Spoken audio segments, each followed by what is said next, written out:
नमस्कार, श्री स्वामी समर्थ. आज आपण एडी स्टोनचं गंठन कसं करायचं हे बघणार आहे. आणि त्यासाठी काय काय सामान घेतलंय तर इथे 20 गेटची तार घेतली आहे बेस म्हणून. एडी स्टोनचे फ्लॉवर घेतले, 3 क्रिस्टल्स किंवा लाल क्रिस्टल्स तुम्ही वापरू शकता.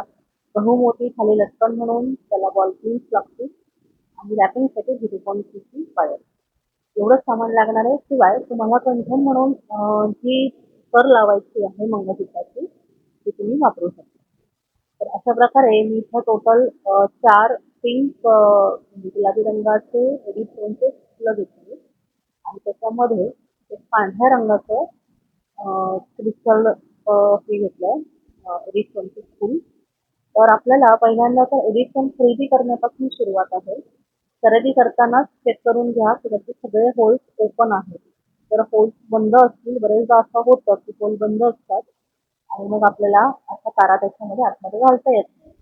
तर आपण ही तार किती घेतली आहे, साधारण एक बोटभर किंवा त्याच्यापेक्षा जास्त 5 इंचापर्यंत आपल्याला तार घ्यायची आहे. तुम्ही जर नवीन असाल तर तार सुरुवातीला जास्त घ्या म्हणजे कमी पडायला नको, कारण ही तार कधी चिकटवता येत नाही किंवा वाढवता येत नाही. नथीमध्ये पण मी सेमच सांगते, तार जास्त घ्या. तर इथे मी पिंक क्रिस्टल टाकलाय, त्यानंतर पिंक एडी स्टोन टाकला आणि मग एक व्हाईट परत पिंक त्यांनी कॉम्बिनेशन केलं. तुमच्या आवडीप्रमाणे तुम्ही रंग घेऊ शकता. आता थोडंसं ह्याला मी खाली बेंड करते म्हणजे टी शेप देते जेणेकरून त्याचा आकार खूप छान दिसेल. आणि त्याच्यानंतर आपला परत पिंक क्रिस्टल टाकलाय आपण. तर तुम्हाला वाटत असेल की हे खूपच इझी आहे बनवायला, पण ह्याच्यामध्ये इश्यू काय येतो ते सांगतो. आता आपण एक करंगळी सोडून बाकीची वायर कट करून घेते. एक करंगळी म्हणजे एका लूपचं माप मी नेहमी सांगते. आता आपण जो लूप करतोय तो आपल्याला परत ओपन करावा लागणार आहे, कारण आता फक्त आपण नुसते एका पटपट एक जर एडी स्टोन असे टाकले किंवा काहीही टाकले, कुंदन रेग्युलर जरी टाकले तरी ते गोल गोल फिरतात. जेव्हा त्याचा यूज होतो ते तसे स्टेबल राहत नाही, ते गोल गोल फिरतात. त्याच्यामुळे आपल्याला त्याला लॉकिंग करणं गरजेचं आहे. जरी मंगळसूत्र असेल छोटं घ्या मोठं घ्या तरी पण त्याला लॉंग लास्टिंग करण्यासाठी आपल्याला रॅपिंग गरजेचं आहे. पहिल्यांदा तर आपण त्याला लटकन लावून घेतोय किंवा घुंगरी आपण म्हणतो ते गहू मोठी घेतल्याची आणि प्रत्येक कुंदनच्या खाली जो होल आहे, खालचे जे 2 छोटेसे होल आहेत तिथे आपल्याला ही बॉलपिन टाकायची. बॉलपिन एकाचे 2 केले म्हणजे ते यूज करायला आपल्याला रेडी होतात. कधी आहेत असे बॉलपिन आपण वापरू शकत नाही. आणि बॉलपिन आपण जेव्हा मोत्यामध्ये कुठल्याही घालतो तेव्हा चेक करून घ्यायचं तर त्या मोत्यामध्ये जात नाही गेला. जर जात असेल तर बॉलपिन किंवा मोती चेंज करा, किंवा सपोज सगळ्याच मोत्यामध्ये जात असेल सरसकट तर खाली एखादा सीडविल लावणं गरजेचं आहे. तर सगळे अशा प्रकारे आपण कुंदन रेडी करून घेतोय. खाली थोडंसं वेट द्यायचा पण हा प्रयत्न आहे म्हणजे त्याचा फ्लो चांगला येतो. जरी आपण तारेने बांधलं तरी कधी कधी हे वरच्या बाजूला उचकटल्यासारखं होतं. तर तसं होऊ नये म्हणून खाली एखादं लटकन किंवा मग स्वतःच्या घुंगरी असतात रेडीमेड मिळतात त्या पण तुम्ही ऍड ऑन करू शकता. आता इथे आपण सगळ्यांना हे लावून घेतोय. आता या एडी स्टोनची प्राइस किती? एडी स्टोन आपल्याकडे ही सेलिंगला आहे 100 to 120च्या रेंजमध्ये एक असा हा एडी स्टोन आहे. त्याच्यामध्ये खूप सारे प्रकार येतात. काही जणांना वाटेल अरे नाही हे महाग आहे, तर अगदी 20 रुपयापासून चालू आहेत, 20-30 रुपयापासून असे हे मिळतात. पण मग त्याचं जे वरचं काम आहे किंवा जे जो आपण क्रिस्टलचा वरचा जो पार्ट म्हणतो आपण स्टोनचा जो पार्ट आहे तो मग त्याच्यामध्ये खूप डिफरन्स येतो किंवा गोल्डन जो पार्ट आहे तो हाताने निघून येतो. म्हणून आपल्याला घेताना चांगल्या क्वालिटीचे घ्यायचे जे लॉंग लास्टिंग तुम्हाला जातील. आता आपण इथे तयार गंठनचा हे घेतोय त्याला आपण हे लावलंय बाजूने टिश्यू आहेत त्याच्यामुळे अटॅच केलंय.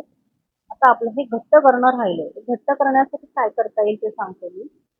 आपण मगाशी तो स्किप झाला व्हिडिओ, त्याच्यात मी ॲड करते. रॅपिंग कसं करायचं? ज्यांना रॅपिंग येत नाही त्यांच्यासाठी हा स्पेशल ॲड केलेला व्हिडिओ आहे. मी जेव्हा अ, जेव्हा आपण क्रिस्टल टाकतो, तर क्रिस्टल टाकण्याच्या आधी, शेवटचा क्रिस्टल टाकण्याच्या आधी मी एक 30 गेजची तार इथे गुंडाळून घेतली आहे. 30 गेज का? कारण ती काळी पडत नाही. म्हणजे आपलं रॅपिंग पण काळं पडणार नाही शेवटी. आता आपण ती शेवटच्या क्रिस्टल आणि शेवटच्या एडी स्टोन मधनं आतमध्ये टाकतोय आणि या एडी स्टोन मधनं बाहेर काढल्यावर प्रत्येक कुंदन नंतर आपल्याला दोनदा रॅपिंग करायचं. एकदाच घेतले मी ओढून रॅपिंग करायचं. परत मधल्या कुंदनमध्ये घालायचं, त्याच्या पुढे रॅपिंग करायचं. परत शेवटच्या कुंदनमध्ये घालायचं, तिथे रॅपिंग करायचं आणि त्या ठिकाणी आपल्याला हा जो रॅपिंग तार आहे तो कट करून टाकायचा. तुम्हाला जर वाटत असेल की नाही अजूनही आपलं हलतंय कुंदन, तर मग या ठिकाणी तुम्ही परत जसं आपण पुढे गेलो त्याच ह्याने दुसऱ्या होल्स मधून मागे या. मागे येऊन शेवटी आपल्याला हे रॅपिंग कम्प्लीट करायचं आणि शार्प कटिंगने आपल्याला कट करून टाकायचं. ही रॅपिंग खूप गरजेची आहे कुठल्याही अशा प्रकारच्या सलग जेव्हा तुम्ही कुंदन घालता तेव्हा. नाहीतर मग ते खूप इरिटेटिंग होते. एकतर गळ्याला जेव्हा लागतं गंठांचा पीस तेव्हा. आणि कुठलाही तुम्ही दागिना केलात ना, तर माझा एक नेहमी सल्ला असतो तुम्ही स्वतः वापरून बघा. त्याचे काय काय इश्यू येतात, कुठे टोचतं, कुठे लागतं. कारण आपण तारेमध्ये काम करतो.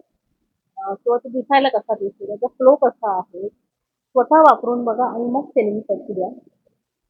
तर ह्याची सेलिंग कॉस्ट तुम्हाला म्हणायची तर गंठन प्लस इयरिंग्स पण आहेत. आता आपण इयरिंग बनवतोय आणि शेवटी तुम्हाला ह्याची सेलिंग कॉस्ट आणि मेकिंग कॉस्ट सांगते किती होईल ती.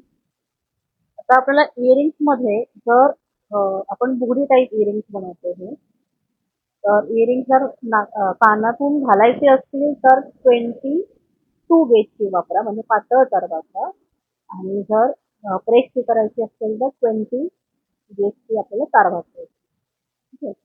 तर याला पण जसं आपण तिथे गहूमोती लावले, तिथे पण आपण खाली गहूमोती लावून घेतो आणि ते शायनिंग खूप छान आहे. ट्रिपल लेअरचे गहूमोती आपल्याकडे अवेलेबल आहेत.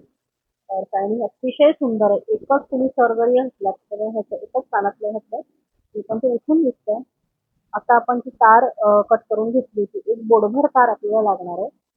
ती तार खालच्या बाजूने आपण टर्न करून घ्यायची आणि स्टोनला घट्ट दाबून घ्यायचे.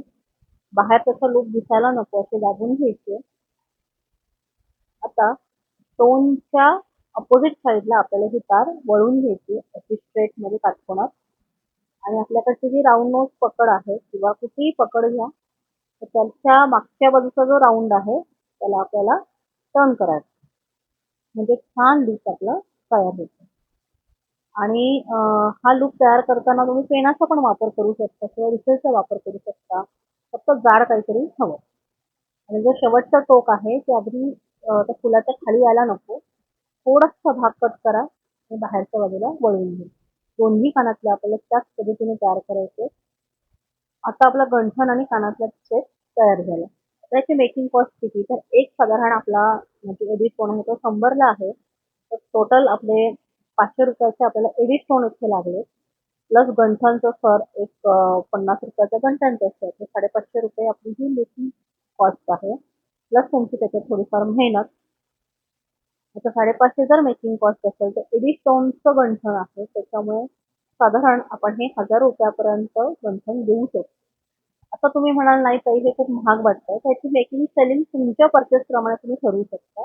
मी अंदाजे तुम्हाला सांगितले की अशी आपण मेकिंग कॉस्ट काढू शकतो. तर हे असं गंठण तुम्ही बघा. आवडलं असेल तर चॅनलला लाईक शेअर आणि सबस्क्राईब नक्की करा. धन्यवाद. पर्यंत तुम्ही व्हिडिओ बघितला.